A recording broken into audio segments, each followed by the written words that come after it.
Attock Fort is located on the banks of the river Indus. Ranjit Singh led his forces against the Afghans and took control over this strategic fort in the year 1813.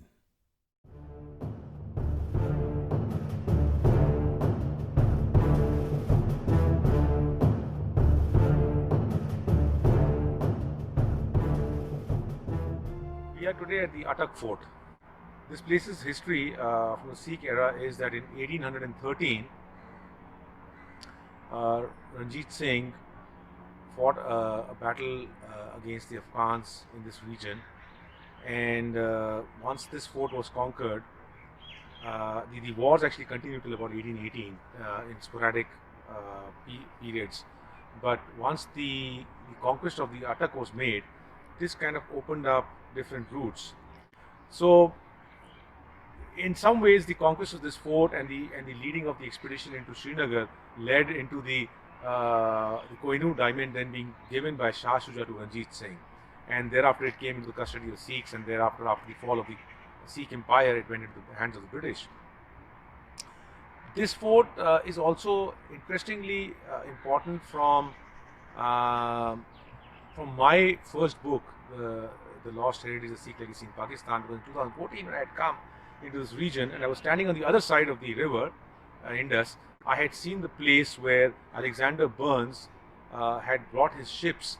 He was given an expedition to sail from England and gift 5 high pedigree European horses to Ranjit Singh in Lahore.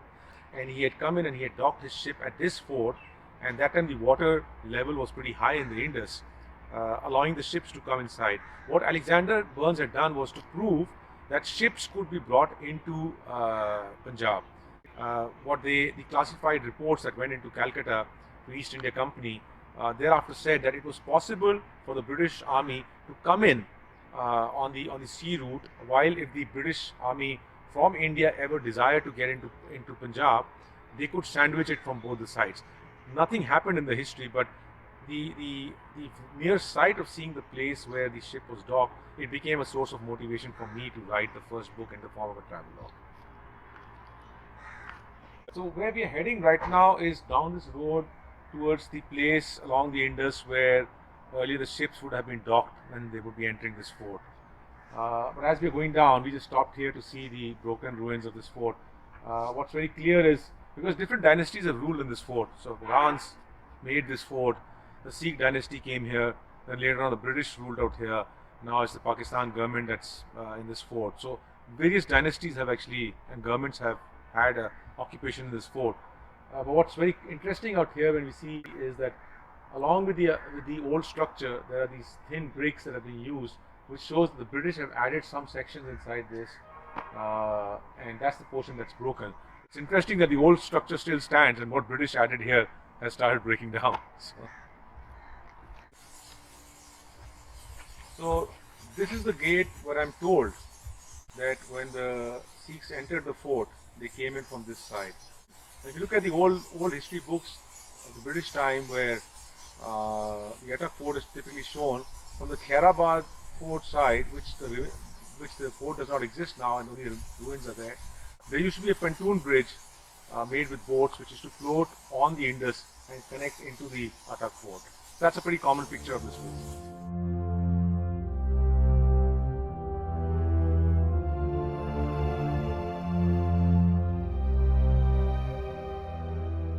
Across the river Indus, we are seeing the remains of the Khairabad Fort.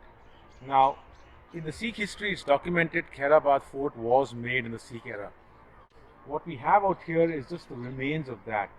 But out there, for the people wanting to come inside the fort, there must have been an outpost where the declarations would be happening or whatever security check would be happening. So from here we're seeing this big view of the Indus and the Khairabad Fort and the Attock.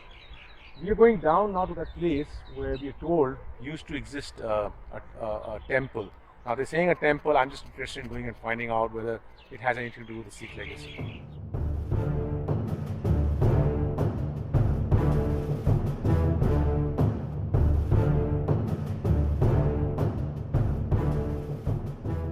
There are two interesting structures.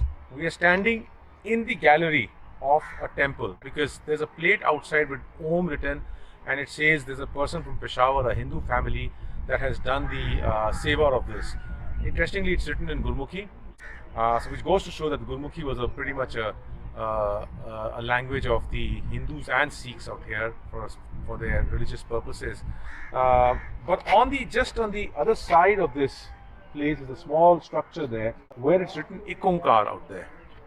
So it's written Ek Onkar out there on that structure, and that one has a Sikh architecture inside this. This is more of a British kind of an architecture, but it's a temple, and that one is the Gurdwara of the Sikhs. So this is a very interesting find we've had today.